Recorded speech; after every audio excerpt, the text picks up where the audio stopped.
오늘의 10분 말씀 고린도전서 1장 10절서부터 17절까지 말씀입니다. 고린도전서를 보시게 되면 고린도 교회에 크게 5가지 문제가 있는 것을 보게 됩니다. 그 중에 첫 번째로 바울은 분쟁에 대한 것을 지적하고 있습니다. 10절에 바울은 내가 개인적으로 너희들에게 주는 가르침이 아니라 예수님의 마음을 가지고 내가 기도해보고 고민해보고 너희들에게 주는 가르침이라고 말하고 있습니다.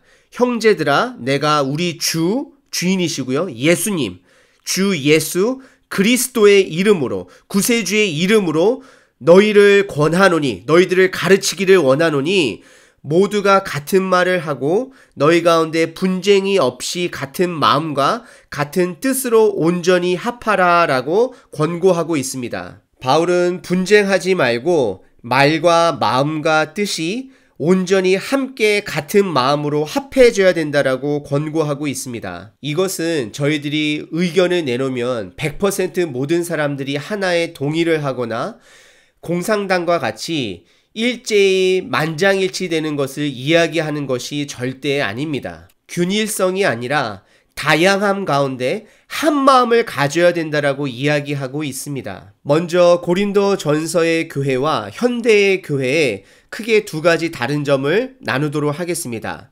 첫 번째는 그 당시는 사역자가 굉장히 부족했던 시대입니다. 고린도 전서 시대와 현재 시대의 사역자의 수를 비교해 보면 분명히 지금 이 시대는 사역자가 넘쳐나는 시대입니다.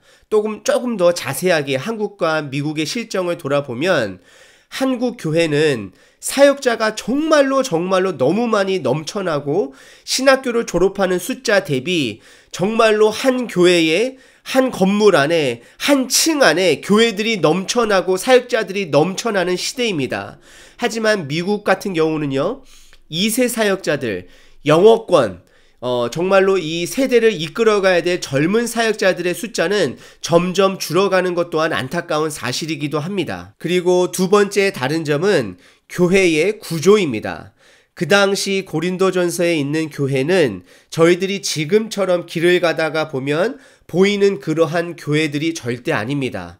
고린도 지역에 믿는 자들이 여러 군데 퍼져 사는데요, 그 모든 사람들을, 그 공동체를 고린도 교회라고 불렸던 것이고요, 지금은 한 블럭마다 때로는 심할 정도에는 한 건물 안에 같은 층 안에 디나미네이션이 다른 교회들이 많이 있는 것을 보게 되는데 이것이 다른 점입니다. 하지만 고린도 교회처럼 지역적인 공동체 교회나 현재처럼 개교회 가운데서도 오늘 바울이 권고한 것처럼 한 마음과 한 뜻과 한 말을 분쟁 없이 가져야 된다는 것입니다. 하지만 북한이 아니고서야 만장일치 결정이 나올 수는 없습니다.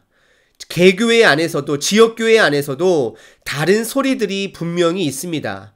그런데 우리가 한 마음을 갖기 위해서는 2가지 프린시플이 중요하다고 저는 생각을 합니다. 첫 번째는 소통이고요, 2번째는 결정입니다. 여기서 저와 여러분들이 헷갈리지 말아셔야 되는 것은 무엇이냐면 교회는 민주주의 국가가 아닙니다. 소통을 했다 하더라도 하나님의 뜻이 거기에 있지 아니하면 담대하게 하나님의 뜻대로 걸어가고 움직일 수 있고 결단할 수 있는 그러한 공동체가 돼야 된다는 것입니다. 여기서 말하는 소통은 하나님의 뜻이 어디 있는지 살펴보기 위한 소통인 것입니다. 내가 원하는 것을 설득하기 위한 소통은 그거는 소통이 아니라 정치인 것입니다. 목회자라고 해서 항상 진리를 다 아는 것은 아닙니다. 성도님이라고 해서 항상 진리를 말하는 것도 아닙니다.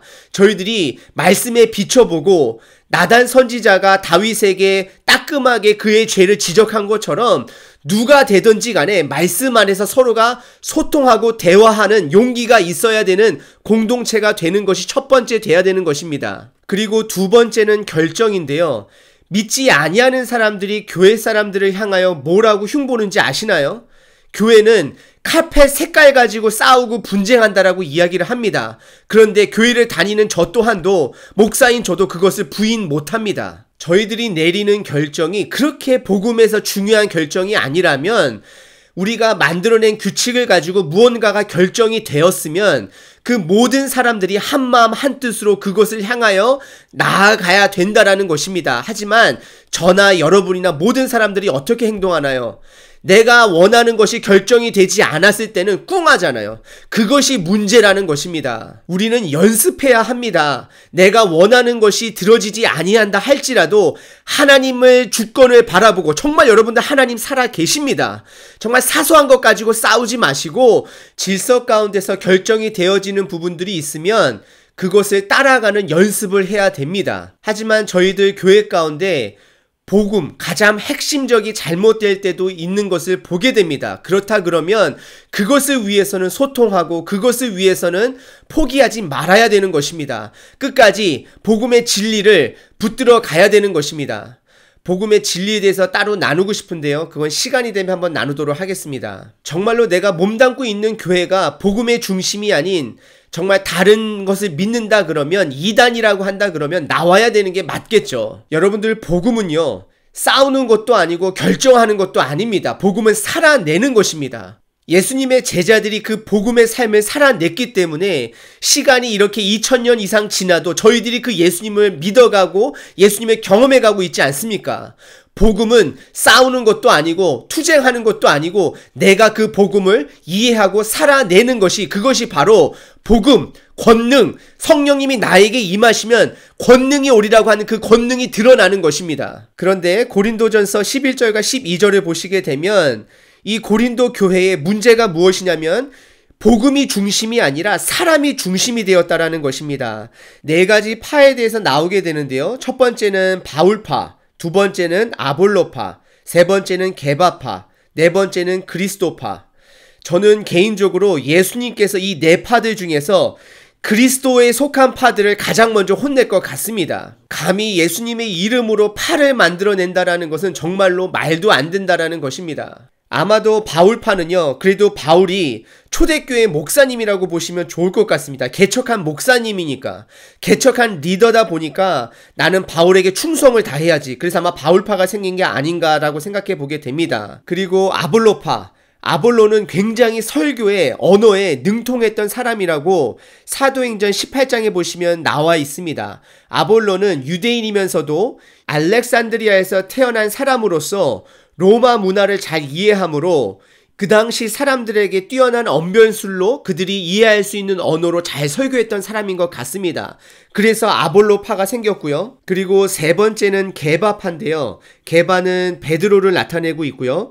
베드로가 이 고린도를 방문했다라는 기록은 없지만 아마도 베드로를 추종했던 제자들이나 파들이 이곳에 가서 이러한 파들을 만들었을 수도 있습니다. 아니면 12 사도들 중에서 가장 으뜸인, 나이가 많은 리더인 이 베드로의 팔을 이름을 만들어서 그렇게 당파를 만들었을 수도 있습니다. 그리고 마지막으로는 그리스도파입니다. 예수님께서는 한 번도 침례를 주신 적이 없지만 아무튼 이름은 참 잘 골랐지만 이들이 무엇이 문제가 있었을까요? 사실 여러분들 지금 따지고 보면 지금 이 시대도 장로교회, 침례교회, 감리교회 여러 가지 많은 교단들이 많잖아요. 근데 여기서 말하는 것은 무엇이냐면 서로 분쟁했다라는 것입니다. 이 분쟁의 단어의 백그라운드를 보시게 되면 서로 시기 질투했다라는 것입니다. 서로 선의의 경쟁이 아닌 서로 치고받고 시기 질투하고 지저분한 싸움을 했다라는 것입니다. 예수님의 복음이 중심이 아니라 사람이 중심이 되었다라는 것입니다. 한 교회 안에서도 복음의 중심이 아니라 사람에게 중심이 되어서 너는 저파 나는 이파 그러면서 서로 시기 질투하면서 싸운다라는 것입니다. 때로는 한 교회 안에 색깔이 다를 때가 있습니다. 색깔이 다르더라도 서로가 시기하고 질투하면 지는 것입니다. 하나님께서 각자 다른 모양 가운데 복음의 능력을 주셨습니다. 다양함 가운데 우리가 서로를 받아들이고 내가 내 모양으로 최선을 다해서 예수님을 증거하고 그 삶을 살아내는 것이, 서로가 인커리지 하는 것이, 그것이 바로 우리들이 함께 가져야 될 마음인 것입니다. 그러면서 사도 바울은요 13절에 그리스도께서 어찌 나뉘었느냐, 예수님께서 어떻게 나뉠 수가 있느냐라고 하면서 본인도 침례를 몇 사람에게 주지도 않았는데 왜 이런 걸 가지고 싸우냐라고 이야기를 하고 있습니다. 그러면서 17절에서요 그리스도께서 나를 보내심은 세례, 침례를 베풀게 하려 하심이 아니요 오직 복음을 전하게 하려 하심이로되 말의 지혜로 하지 아니함은 그리스도의 십자가가 헛되지 않게 하려 함이라. 바울은요 정확하게 침례 받는 것이 세례 받는 것이 목적이 아니라고 이야기하고 있습니다. 세례나 침례는 시작인 것입니다. 우리가 복음대로 살아야 되는 것입니다. 바울이요 개인적으로 본인도 아볼로보다는 설교를 못한다라고 인정하는 것이 느껴집니다. 말의 지혜로 하지 아니함은 결국 바울은 하나님께서 나에게 주시는 교회의 개척 정신을 붙들고 나는 계속해서 복음을 예수님을 붙들고 의지하고 교회를 개척하겠다라고 교회를 세워 나아가겠다라고 선포하는 것입니다. 저와 여러분들이 가지고 있는 색깔이 있을 수 있습니다. 다른 색깔이 들어오면 불편하실 수 있습니다. 하지만 우리들이 해야 될 것은 서로 시기 질투하면 안 되는 것입니다. 나에게 주신 색깔, 나에게 주신 재능, 기프트, 은사, 그거를 복음을 위해서 최선을 다해서 묵묵히 쓰시는, 그리고 남의 은사도 인정하시는 저 여러분 되시기를 바랍니다.